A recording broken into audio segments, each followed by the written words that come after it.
बच्चों, कैसे हैं आप लोग। आई होप आप लोग बहुत ही अच्छे होंगे और मेरा पिछला वीडियो आपको काफ़ी अच्छा लगा। और आज हम चलते हैं नए वीडियो की तरफ और इस वीडियो में देखेंगे वास्तविक संख्या। और इस वास्तविक संख्या में हम देखेंगे काफ़ी महत्वपूर्ण पॉइंट, परिमेय संख्या और अपरिमेय संख्या। इस पॉइंट से आपके बोर्ड एग्जाम में 3 से 4 नंबर का क्वेश्चन देखने को मिलता है और काफ़ी आसान होता है। आइए समझते हैं। तो सबसे पहले क्वेश्चन को देखने से पहले जानते हैं कि परिमेय संख्या किसे कहते हैं और अपरिमेय संख्या किसे कहते हैं। तो वैसे संख्या जिसे p बाई क्यू के रूप में लिखा जा सके और जहाँ p और q एक पूर्णांक हो और q नॉट इक्वल टू 0। इसका मतलब जिसे p बाई क्यू के रूप में लिखा जा सके और p और q एक पूर्णांक हो, आपका पूर्णांक हो। और पूर्णांक किसे कहते हैं आपको पता ही है। और कहता है कि q not equal to 0। q not equal मतलब q 0 नहीं होना चाहिए। अगर 0 होता है तो आपका वो एक परिमेय संख्या नहीं होगा। और अपरिमेय संख्या किसे कहते हैं। तो वैसे संख्या जिसे p बाई क्यू के रूप में नहीं लिखा जा सके, p बाई क्यू के रूप में नहीं लिखा जा सके और जहाँ p और q एक पूर्णांक हो और q नॉट इक्वल टू 0। इसका मतलब सिंपल है कि परिमेय संख्या का एकदम रिवर्स कर देंगे, उल्टा कर देंगे तो आपको अपरिमेय संख्या हो जाएगा। तो आपको अगर एक पता चल जाता है तो दूसरा आपको ऑटोमेटिक पता चल जाएगा कि कोई संख्या परिमेय संख्या है। अगर है तो है, अगर परिमेय संख्या नहीं इसका मतलब वो अपरिमेय संख्या हो जाएगा। तो आइए जानते हैं पहला क्वेश्चन क्या है। पहला क्वेश्चन है कि बोला इसमें कि परिमेय संख्या है। तो परिमेय संख्या है तो क्या कहता है कि जिसे p बाई क्यू के रूप में लिखा जा सके। तो ये नहीं कहता है कि root under p by Q के रूप में लिखा जा सके। परिमेय संख्या डिफरेंट कहता है कि p बाई क्यू के रूप में लिखा जा सके, ना कि root under p by Q. अगर रूट आता है इसका मतलब वो आपका p बाई क्यू के रूप में नहीं लिखा जा सका। वहाँ पर सिंपल बोल रहा है परिमेय संख्या p बाई क्यू के रूप में। तो अगर रूट आता है, अगर कोई संख्या रूट से बाहर निकल जाएगा तो आपको p बाई क्यू के रूप में लिख सकते हैं। अगर रूट से बाहर नहीं निकलता है तो उसको p बाई क्यू के रूप में नहीं लिख सकते, तो वो आपका अपरिमेय संख्या है। तो देख पहला क्वेश्चन क्या है कि परिमेय संख्या है। तो परिमेय संख्या क्या है। तो आपका पहला ऑप्शन है √4, √6, दूसरा ऑप्शन है √7, तीसरा ऑप्शन है √11, चौथा ऑप्शन है। तो देखेंगे कि रूट जो 4 है, तो रूट जो 4 है तो इसको हम लिख सकते हैं √4 को √2 गुणे √2 और इसको निकालेंगे तो आपको एक 2 सिंबल बाहर मिल जाएगा। और जब 2 मिल जाएगा यहाँ पर तो 2 के नीचे कुछ भी नहीं तो क्या है 1 है। आ जाते हैं कि इसे p बाई क्यू में लिख दिए। अब यही देखेंगे √6, तो √6 को क्या लिख सकते हैं, √6 को लिखेंगे 2 गुणे 3। अब यहाँ पे जोड़ा में बैठ ही नहीं रहा है। देखिए यहाँ पर √2 कैसे आया, तब यहाँ बता दे रहे हैं √2 इसलिए आया है कि 2 है तो इसका मतलब 2 का स्क्वायर कर देंगे।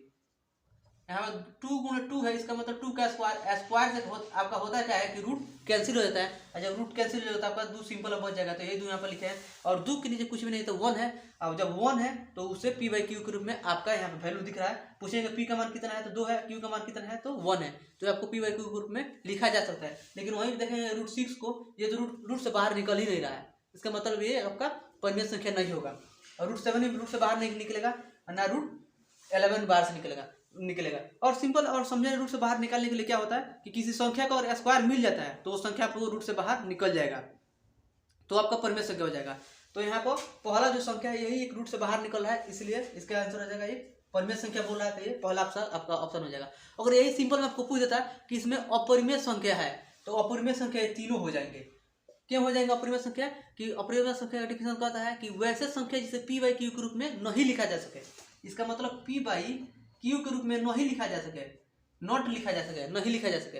तो अब बताइए इसे p बाई क्यू के रूप में लिखा जा सकता है, नहीं लिखा जा सकता है। p बाई क्यू के रूप में कब लिखा जा सकता है, जब वो संख्या रूट से बाहर निकल जाए। ये तो रूट से आपको बाहर निकल ही नहीं रहा है तो ये आपका एक अपरिमेय संख्या हो जाएगा। तो एक ही क्वेश्चन से आप लोग परिमेय अपरिमेय दोनों क्लियर हो गया। चलिए दूसरा क्वेश्चन समझते हैं। दूसरा क्वेश्चन क्या कह रहा है कि अपरिमेय संख्या है, बोला कि ये दूसरा क्वेश्चन कि इसमें एक अपरिमेय संख्या है। तो ये बताइए यहाँ पर देख रहे हैं √4 है तो √4 को हम 2 लिख सकते हैं, तो इसे 2/1 लिख सकते हैं, इसे p बाई क्यू के रूप में लिख दे रहे हैं। तो जब लिख दे रहे हैं p बाई क्यू के रूप में तो ये एक आपका परिमेय संख्या हो गया।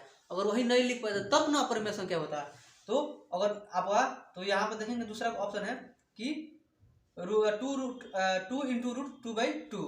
तो यहाँ पर अगर इसको काट देंगे तो काट देंगे तो कितना बचेगा 2 बचेगा। 2 के नीचे कुछ नहीं तो 1 है, तो ये भी आपका परिमेय संख्या के रूप में लिख जा सकते हैं। इसे p बाई क्यू के रूप में लिख दे रहे हैं तो ये भी आपका एक परिमेय संख्या हो गया, ना कि अपरिमेय संख्या। और तीसरा ऑप्शन में चलो चलेंगे तो ये आपका √3/2 है। तो √3 रूट से बाहर निकलेगा, कभी नहीं निकलेगा।